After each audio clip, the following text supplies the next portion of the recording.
Transfer student experience. The transfer student experience. The transfer student experience. Did you manage to get somewhere at least relatively cool yesterday? Yeah. Yesterday we went to San Diego. My roommate and I, socially distanced, obviously. Tried to get out of some of the triple-digit heat. It was fine, though. You transferred from Arizona State. Yes. You're now studying American pop culture at USC. And something that I didn't know was that you are the marching band baton twirler. Yeah, that's all correct. You got your A+ in history this week. It's interesting because I've seen you practice outside of the bookstore because I work there. I used to, pre-COVID. Yeah. And it's just interesting. I never put the name to the face, so.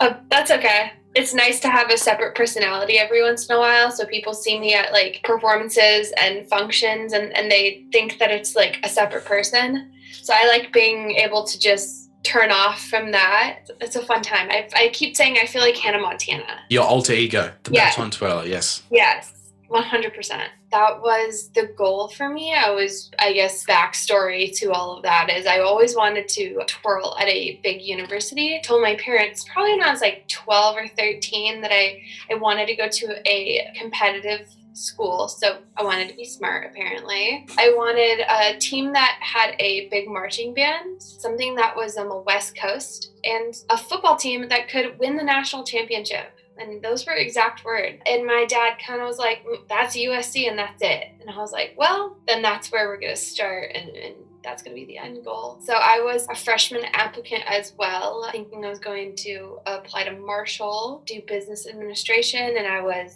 grossly miscalculated my competitive standing as a student. Being from Arizona, USC was just, it's over here. This could be easy. I don't know what in my brain made it think that USC was going to be easy to get into or I was totally qualified for because I was in no way qualified to get into USC as a freshman. There's too many amazing students here. Yeah, that was kind of rocked my world when a huge life-changing decision when I didn't get in as a freshman. The process of transferring and having to prove that the second time that I was worth it originally kind of set in my brain, and I just studied really hard and wanted to prove that I was a better applicant than last time. What are some things that you've been doing during quarantine to keep your sanity? Wow, that's a good question. I would say that the first couple of weeks myself, I just was lost, didn't really know what to do. So I did spend a lot of time watching TV, and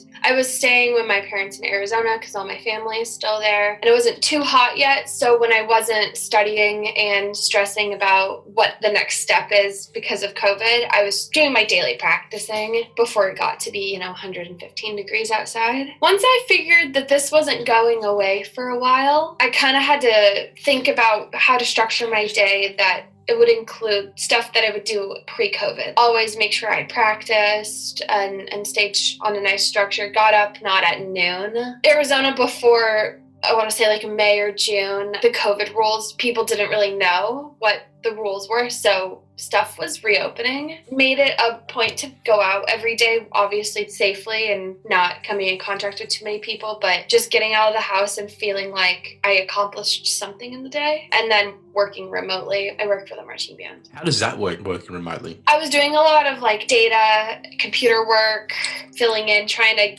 catch up on some backlog work. We were moving a bunch of older files and previous RSVPs and stuff to an online format so everything could be found pretty easily. So it worked out in the end that there was stuff to do, so I was working. In my mind, for some reason, I was thinking you're like baton twirling on video or virtually or something. Oh, I wish. I've been twirling for so long now that I wish I could say I was twirling for 8 or 9 hours a day, but I'm old, so it's not possible anymore. I don't think you're that old that it's... Old for Baton World, all the girls are like 13. It's not a team thing. It's literally just you, right? Yeah, there could be teams, and I could best describe it as Dance Moms, like the TV show. And it's definitely, there's some drama filled. I feel like I'm on TV every once in a while. What career goals are you sort of aiming towards? Is it working for a company, starting your own business? Yeah, I've actually been going into looking at grad schools. So for American pop culture, I'm minoring in cinematic arts and entertainment industry. The goal for me is to at some point work in a studio area, movies, entertainment, performing arts. I'm not 100% sure yet. Right now I'm really thinking film industry. Hopefully come back to USC or another prestigious school, get a master's in business or PR and advertising. Those are two that I kind of am interested in. And the dream is to work as a studio exec, Disney, Paramount, Universal, something that makes other people happy, which is consuming content. And so knowing that, how do you think the classes you're doing now will contribute? I'm taking 2 entertainment classes, one specifically about like career challenges for women in entertainment, which is awesome. And the second one is kind of like a breaking into the entertainment industry. So working on networking, mentor-mentee, and mindfulness. Those were our 3 most recent kind of lectures. So really just figuring out how to get your foot in the door, because once it's in the door, you're good with work ethic and personality. I feel like you can do anything, but the initial break is pretty hard. Yeah, no, I know what you mean. There's a quote, your qualifications get you the interview, but your communication skills get you the job. It's a great quote. So yeah, it is very much like you said, the hard bit is getting in the door, which is just looking good on paper and getting qualifications up, and also knowing the right people. Yeah. The rest is, like you said, personality.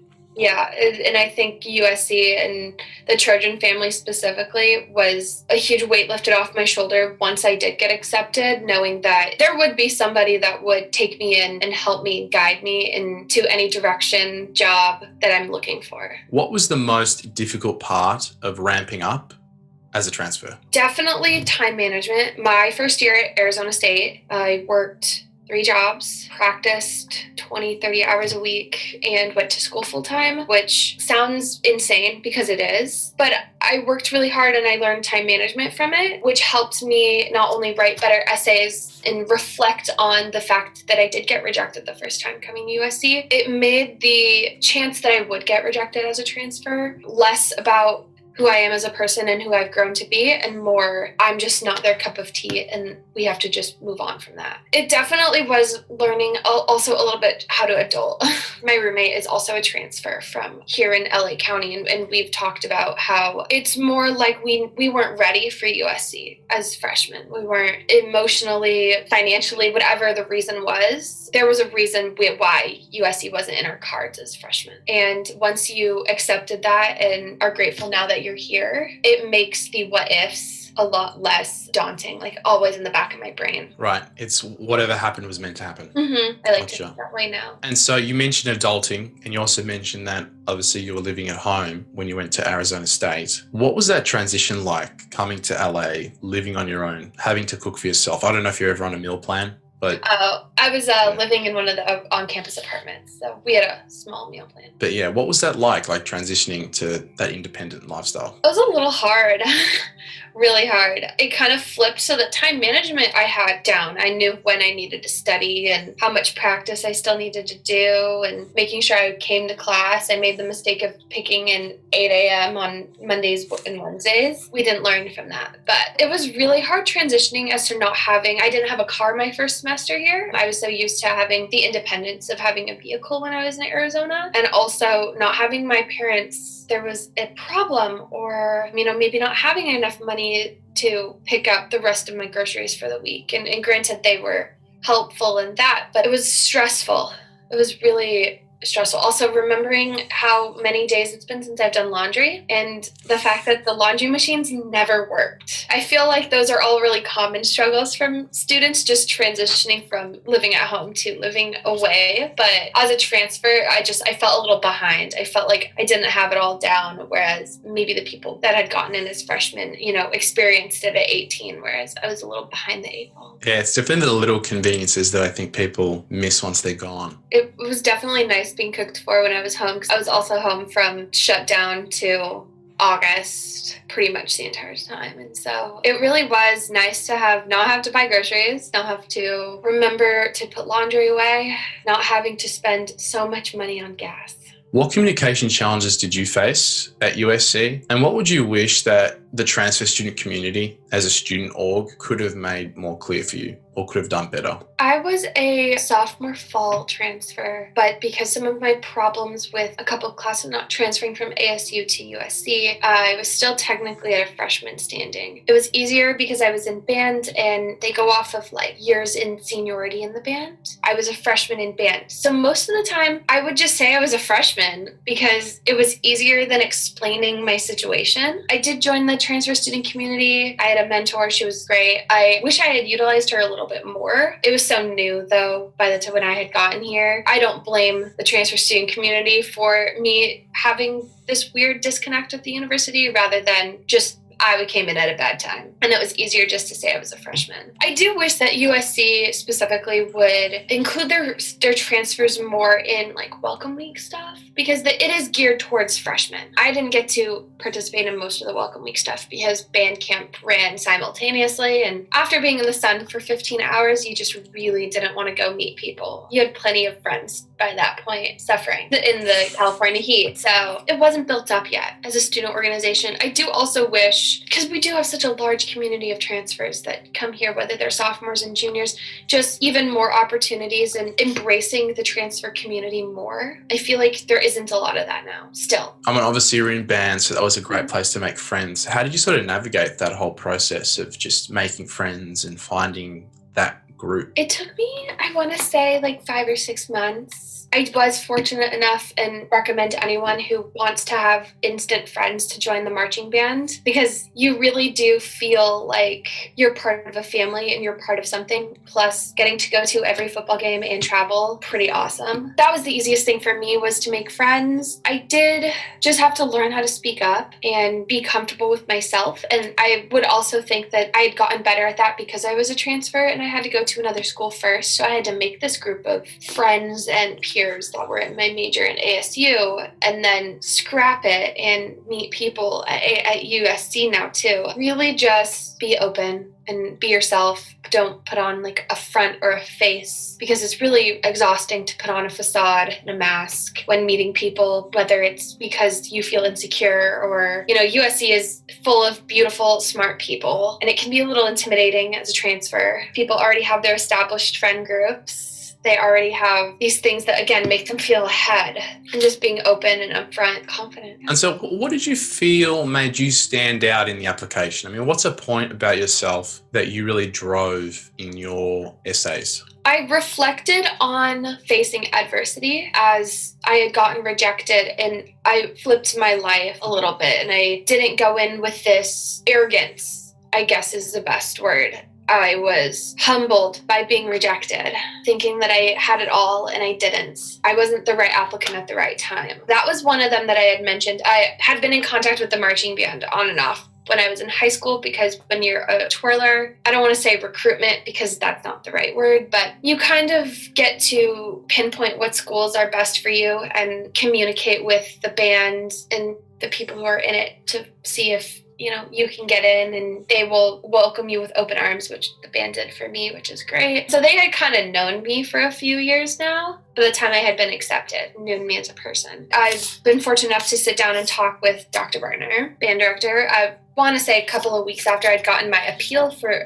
rejection, because I had appealed my freshman decision, and he told me to not give up, and it stuck with me. And not that nobody else hadn't told me that yet, but just hearing it from somebody who is so cherished at the university and in such a well-known program, it stuck. I didn't want to let the people down that I had kept saying they were going to see me next year. It wasn't going to be a matter of if, it was going to be a matter of when I got to the university. So it was just this feeling of I have to do it. In the final one, I was fortunate enough to be a U.S. ambassador for this big festival in Peru in September of 2017, where we did like a little bit of charity work, but we were these performers as baton twirlers from all over the country. And it was really cool, like 2.5 weeks of performing and getting to work with kids in orphanages and talk to people. And it was one of my favorite trips to date. And I talked about how that seeing people who are so happy to see us there that had so little really put like my entire world into perspective. Those are the 3 things I think I hit on mostly in my application. And I'd like to think that they had seen my previous work in high school and seen that I have grown and matured from